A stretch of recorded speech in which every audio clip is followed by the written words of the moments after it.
Hello, my name's Carl Brown. I'm glad you could join us today. Welcome to my backyard on this blustery day. We're here for another backyard Bible study. Let's get into the Word.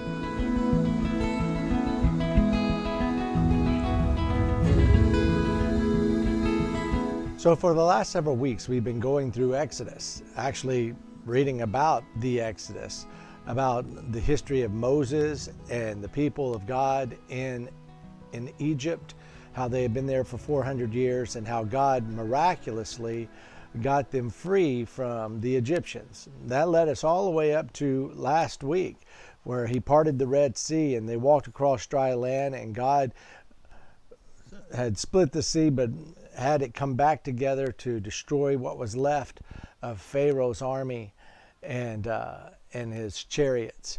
It was a huge, big moment for the Israelites. And then God took them, and he took them south down the Suez Peninsula, down towards what we're going to get to today, Mount Sinai. So they literally crossed the desert, and God provided for them many times in the desert. We talked a little bit about that last week, how he provided manna for them to eat like bread every day, and how he had given them quail miraculously for them to have a feast at one night, and how he had given them water. He gave them water more than once when they ran out of water, and I'm sure that was an important thing for them and their livestock and everything. You got to have water, and here they crossed this desert. And so it took them 3 weeks to a month to get from where they crossed the Red Sea down to Mount Sinai. And once they got to Mount Sinai, God had something special he wanted to give these people. And he had led them there by his pillar of cloud in the day and a pillar of fire at night. He had led them all the way to Mount Sinai. And then when we got to Mount Sinai, what we see in chapter 19 of Exodus is he descended on Mount Sinai and gave them a great visual. It almost sounds like a volcano. It says like a furnace. Smoke was going up from the mountain, and the entire mountain was shaking, and there was lightning and thunder and everything. And then they heard the voice of God in the thunder and in the lightning, and this brought great fear on the people. And God told him to mark the mountain and go around the mountain and say, no one go up the mountain, because now God is sitting on the mountain. It's holy ground. If you go up the mountain, you will die. You have to wait until I tell you can go. And then God called Moses up the mountain, and then called Moses and Aaron up the mountain. And then God does something really amazing. He gives them what we call the 10 Commandments. He takes his finger and he writes them on stone and gives him these 2 stone tablets that have these 10 Commandments on them. Now, the 10 Commandments are not all the commandments, or all the rules that were given by Moses to the people and through God for the people of Israel, but they are the top 10, and everything else is kind of encompassed in these 10 commandments. As a matter of fact, throughout the law, the 5 books of law that Moses wrote, there are over 600 different things that they are given, commands that they are given, or rules they are given. But again, it can all be encompassed in these 10, and it can even be summarized even more. Jesus summarized it like this. When he was asked, what is the greatest commandment? In Matthew 22:36-39, Jesus says, love the Lord your God with all your heart, with all your soul, with all your mind, with all your strength. This is the greatest commandment. And then he quickly followed that up and said, the second greatest commandment is this: love your neighbor as yourself. Now, when Jesus said that, he was actually quoting the Old Testament. He was quoting Deuteronomy, where they summed up these commandments, where Deuteronomy 6:5 is the love the Lord your God. And then Leviticus 19:18, also a book of law, it says, love your neighbor as yourself. So Jesus gave those 2 commandments as the greatest commandments. And it sums up the 10 and all the rest of the 600 beautifully. But specifically saying love the Lord and love your neighbor is what the 10 Commandments are all about. And all 10 of these are repeated in the New Testament except one. And I'll let you think about that as we go through this. They are setting up their covenant with God. God's covenant with his chosen people. As we get into this tonight, I want you to keep this in mind. God is the author of law. It's his law. He laid it out. It isn't the 10 suggestions. It isn't 10 very good ideas. It isn't just a roadmap for life. It is 10 commandments. This is the law. God is the author of it. So let's get into it. Chapter 20, verse 1. And the Lord spoke all these words. I am the Lord your God who brought you out of Egypt, out of the land of slavery.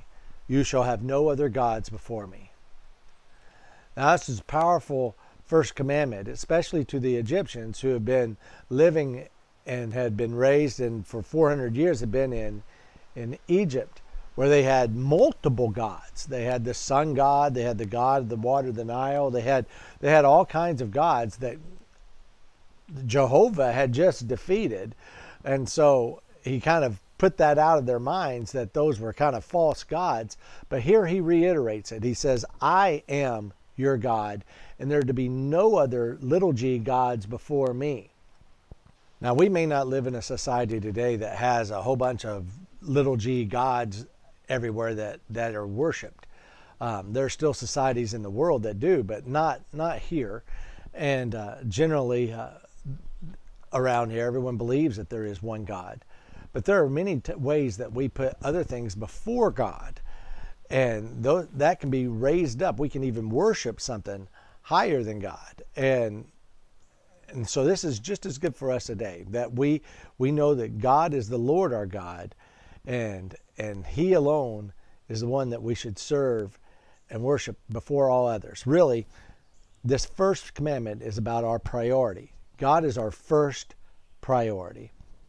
All right, let's keep reading. Number 2, you shall not make for yourself an idol in the form of anything in heaven above, or on the earth beneath, or in the waters below. You shall not bow down to them or worship them. For I, the Lord your God, am a jealous God, punishing the children for sin of the 3rd and 4th generation of those who hate me, but showing love to 1,000 generations of those who love me and keep my commandments. All right, well, this one is very easy also, again, for the Israelites to understand, because they had seen all these images and were told to worship all these images that had been created by human hands in Egypt. And this commandment is something that, again, has been reiterated today, and that God doesn't want us to worship anything that's man-made. He created all of this.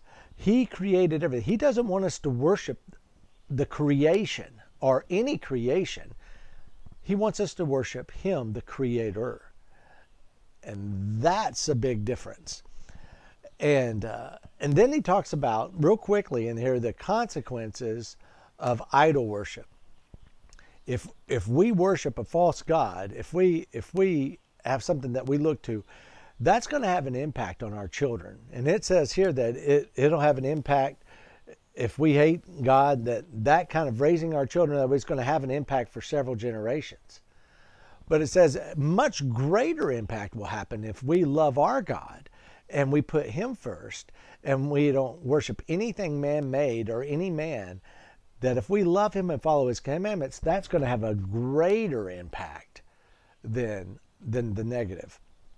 I love that. So the second one, first one's about our priority. God is holy, and he should be our first priority. The second is really about we don't want to be insulting to our God, and we want to be faithful to him. And so I don't know exactly if I want to give that one word, what to call that, but don't worship any created thing. Worship the Creator.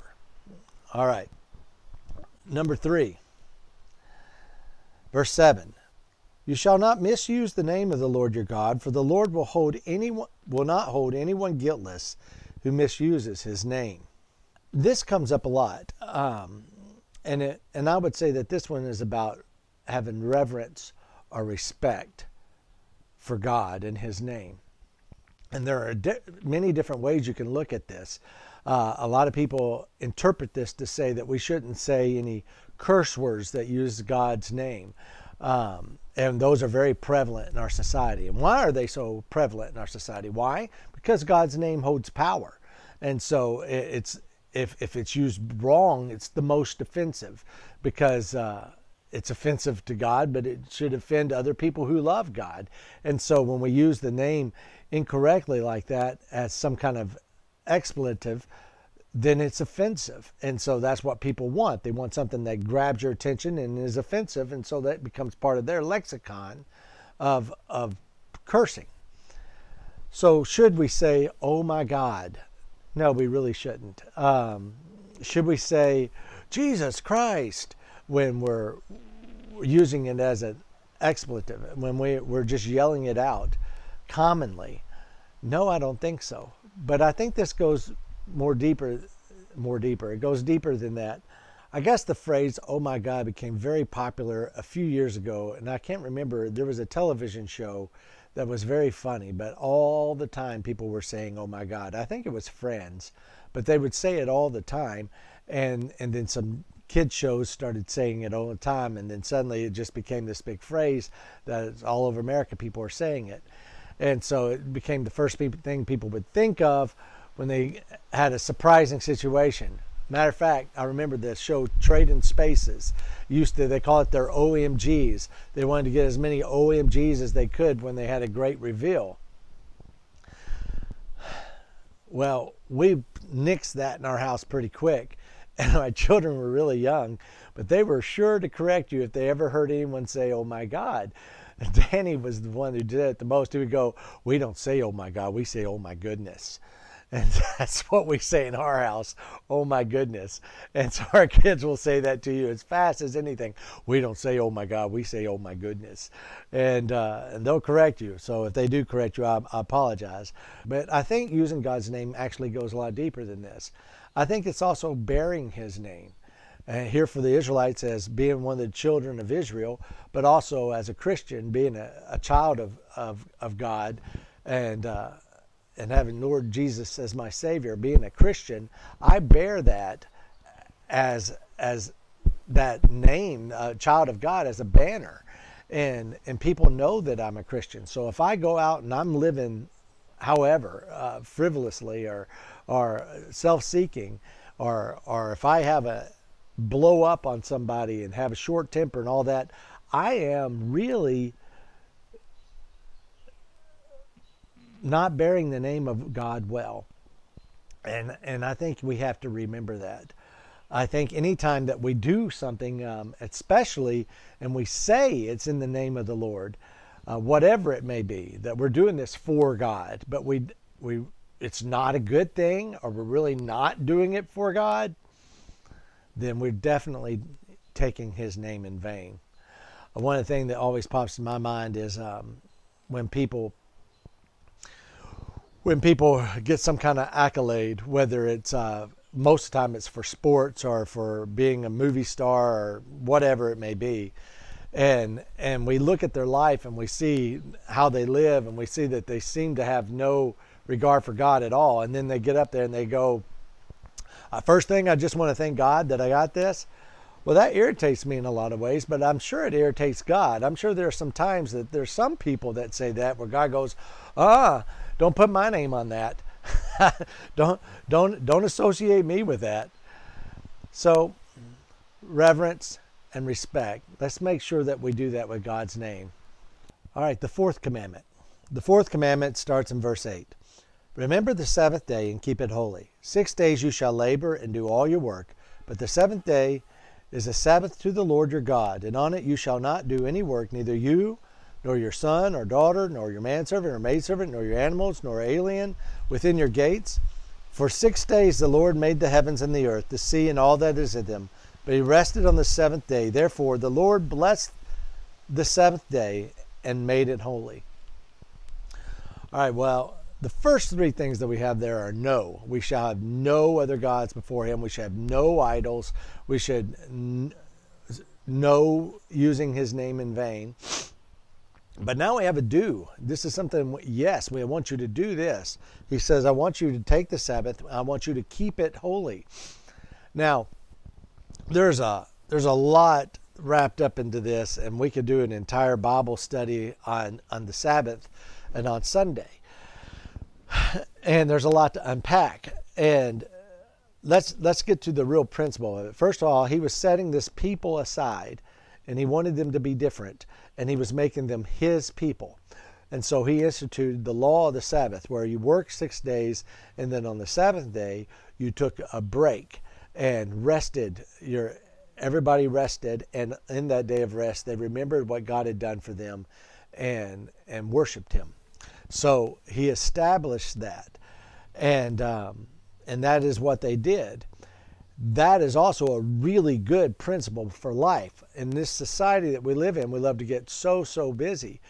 And the principle still stands that our bodies were not made to go 100% all the time, that we would work 6 days and then take 1 day of rest. We should have a time of rest, a day that is separate. And the real principle is to rest and remember. Remember your Lord and worship him and be grateful to him for what he's given you. And be rejuvenated. So rest, remember, rejuvenate for the new week. Now, why don't Christians celebrate the Sabbath or keep the Sabbath holy? Now, I told you earlier that there were 10 commandments, and 9 of them were repeated in the New Testament. The one that is not repeated in the New Testament in this way is the Sabbath. As a matter of fact, that was part of the old covenant, and some would say still the covenant today with the Jewish people. But when it came to the church, which is what we're part of, the church, those who accept Christ as their Savior have become part of the church. There's a new covenant, and in the new covenant, 9 of those commands are reiterated in the New Testament, and Jesus also says that he is Lord of the Sabbath, but he was raised from the dead on Sunday, and we call that Resurrection Day and the Lord's Day, and that's what the disciples called it, was the Lord's Day. And so they would still recognize their Sabbath, but on Sunday, on the first day of the week, they would come together to worship the Lord. And Jesus visited them and kind of put his stamp on them worshiping on the Lord's Day. And so that's why we worship on Sundays. It is the Lord's Day. It's the resurrection. And it instituted the new covenant. It seals the new covenant that we have with Jesus. And I believe that's why we have the traditional work week of Monday through Friday, with Saturday off for rest and Sunday for worship. Now, in our busy society, we've changed all that. But that is how that was kind of came to be, is that you would have 5 days of work, 1 day of rest, and 1 day of worship. But what we need to remember from this is that we need to remember that we need to rest, remember, and rejuvenate for the new week. So do that. I want to interject here because the first 4 commandments all have to do with our relationship with God. And it's very important for us to have the right kind of relationship with God. It's what we owe him as our creator. But the next 6, the last 6 commandments, all have to do with our relationship with each other and how we can get along and have a real society in a world that fights against that, where culture fights against that. So let's look at these commandments. The 5th law. The 5th law is verse 12. Honor your father and your mother, so that you may live long in the land, and the Lord your God has given you. Well, let me just say, this is the easiest thing in the world for me to do, to honor my mom and my dad. They're 2 of the greatest people I've ever known on the face of the planet. They were wonderful. They're wise and knowledgeable. My mom is already with the Lord, has been for over a decade. And my dad, I still love him. I still go to him for counsel. He's a godly man, and I love him. So it's so easy for me to honor my mom and my dad. I think the hardest time for us all to honor our parents is during that very difficult time of 13 to 20-something.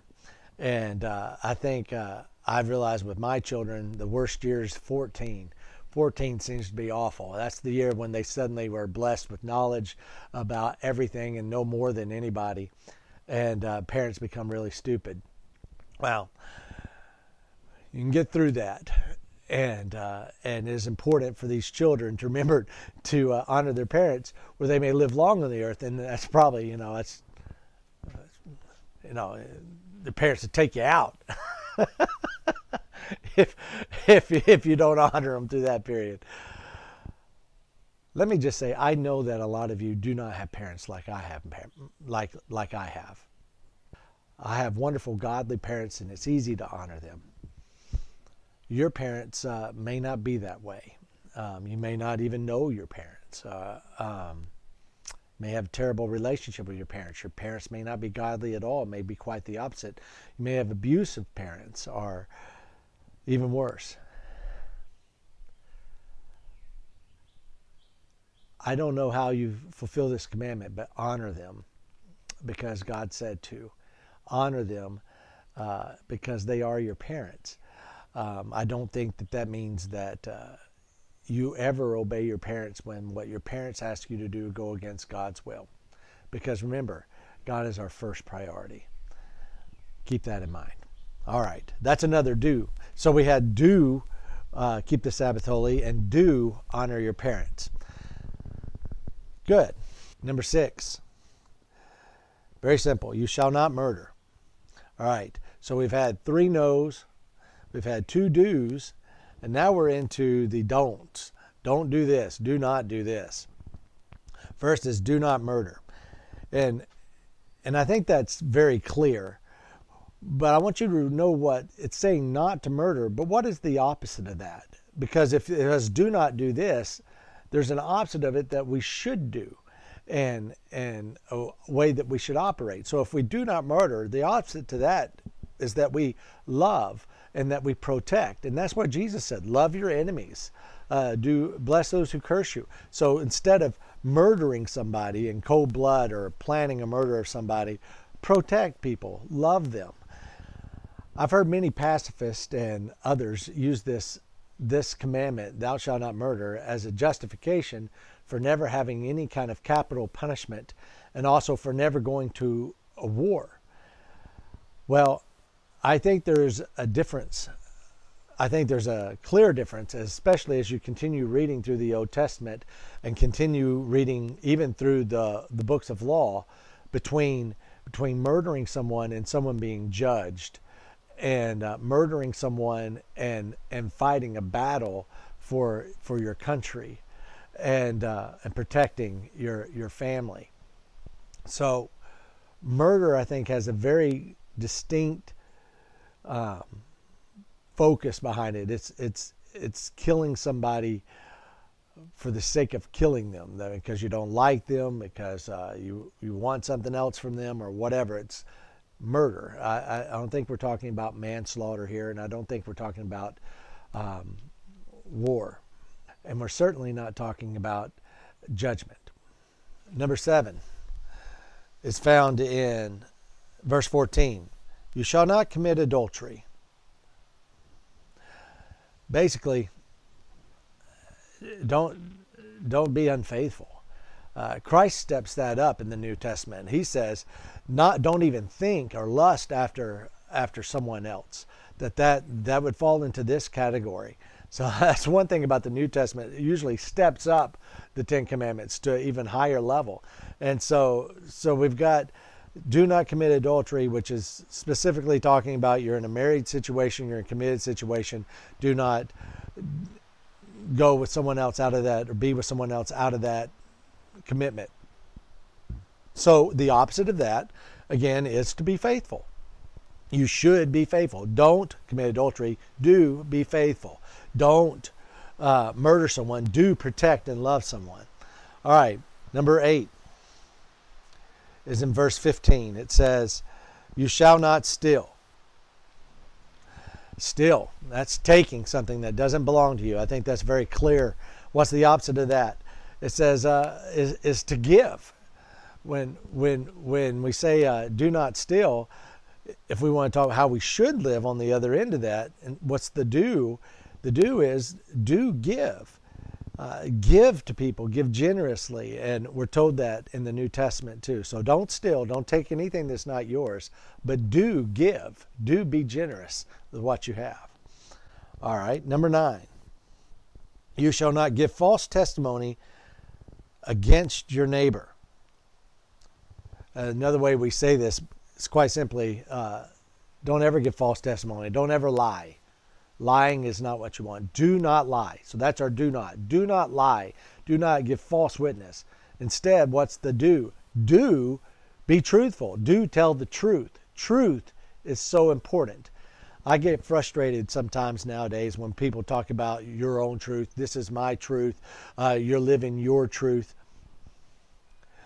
No, you may be living according to your feelings, or you may have a philosophy that you think works for you, but that has nothing to do with truth. Truth is absolute. Truth is right. Truth is there's no gray area when it comes to truth. Anyhow, so don't lie, but do be truthful. All right, let's go to number 10. Number 10 is in verse 17. There we go. Here's our last one. You shall not covet your neighbor's house. You shall not covet your neighbor's wife, or his manservant, or donkey, or his ox, or donkey, or anything that belongs to your neighbor. Do not covet. Do not covet. What does covet mean? That's kind of a question.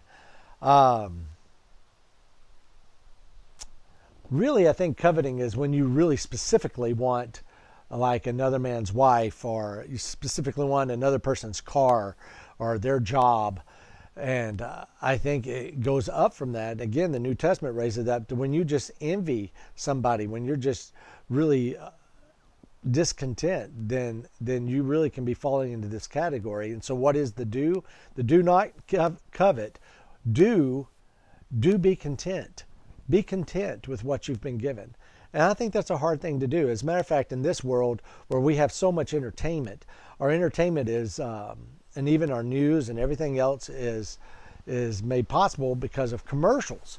And all these commercials and all these things that we see on TV show us all these other things. Madison Avenue is built on coveting. It's built on being envious. Don't you want to have this? You got what you got, but look what you could have. And so we have so much of that in our society. Matter of fact, if the rest of the world really doesn't like America, one of the things I think they don't like about America is the fact that we have so much choice and we have so many things, and in their eyes we take it for granted. Well, in a lot of ways we do. We need to be content with what we've been given, and God bless you if you've been blessed with a lot and are able to buy things. But we should be content with what we have and not want what somebody else has. That's a very important thing, and that's the 10th commandment. So do not covet, be content. So we made it through our 10 commandments. The first 4 really talk about our relationship to God. The last 6 really talk about our relationship to each other. I was discussing these commandments with my children and my wife this morning in our Bible study here at home. And I said, which ones do you think are the hardest to keep? Which of the 10 commandments do you think are the hardest to keep? And I think we came down on the first one and the last one seem to be the hardest to keep. We can struggle with several others. We can struggle with lying. We can struggle with lust. We can struggle with honoring our parents. But the ones I think we have the hardest time keeping really are the first one and the 10th one. The first one is putting God first, keeping Him our top priority, and worshiping Him and Him alone. I think that's the hardest one to keep. And then the second one that's hard to keep seems to be number 10. We seem to always want something we don't have. We always are discontented, or always jealous, or envious, or covetous of other people. And so that seems to be a hard one too. I love how it's all summed up. It's all summed up in Matthew, where Jesus said, love the Lord your God with all your heart, soul, mind, and strength. That covers the first 4 commandments. And then the second, Love your neighbor as yourself. That covers the last 6. I hope you've enjoyed our study this week on the 10 Commandments. And I hope that you're staying in God's Word and reading every day, especially during this time when we seem to have a little bit more time at home. Make sure that you're spending it in His Word. Next week, if you'd like to join us, if you are in this D-Life Journal book, the next week is week 14, and we'll be looking at Exodus 32 through Exodus 40. We're going to be looking specifically next week at Exodus 35, but we may cover chapters 32 through 34 as well. So be reading ahead, Exodus chapter 32 through 40 for next week. I hope to see you then. Have a great night.